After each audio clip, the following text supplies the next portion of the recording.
आपने कोहिनूर हीरा के बारे में तो सुना ही होगा कि कोहिनूर हीरा दुनिया के सबसे खूबसूरत हीरो में से एक है और साथ ही कीमत के हिसाब से भी ये आज के समय दुनिया का सबसे महंगा हीरा है। इतिहासकारों के अनुसार इस हीरे की खोज आज से 800 साल पहले भारत में ही आंध्र प्रदेश के गुंटूर जिले में स्थित गोलकुंडा की खदानों में खुदाई के दौरान हुई थी। जब इसे खदान से निकाला गया था तब यह 793 कैरेट का था। उस समय यह हीरा दुनिया का सबसे बड़ा हीरा माना जाता था, लेकिन इसकी खूबसूरती और चमक को बढ़ाने के लिए इसे कई बार पॉलिश किया गया, जिससे कोहिनूर हीरा 793 कैरेट से घटकर अभी के समय मात्र 105 कैरेट का रह गया। इस हीरे के बारे में कहा जाता है कि इस हीरे को ना तो कभी बेचा गया और ना ही कभी किसी ने इसे खरीदा।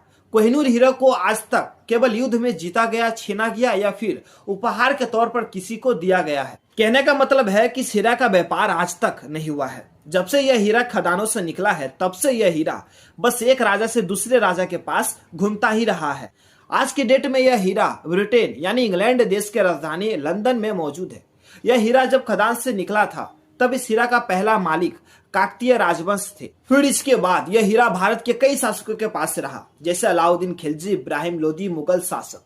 फिर ईरान के शासक नादिर शाह ने 1738 में मुगलों पर आक्रमण कर उन्हें हराया और 13वें मुगल बादशाह अहमद शाह से इस हीरे को छीनकर पहली बार भारत के बाहर ले गया। उस नादिर शाह ने ही इस हीरे को नाम दिया था कोहिनूर, जिसका मतलब होता है रोशनी का पहाड़। नादिर शाह के बाद यह हीरा अफगानिस्तान के शासक से होते हुए फिर वापस भारत के पंजाब पहुंचा और पंजाब से इस हीरे को ब्रिटिश सरकार ने 1849 में अपने अंडर में ले लिया और तब से आज तक कोहिनूर हीरा ब्रिटिश सरकार के पास ही मौजूद है।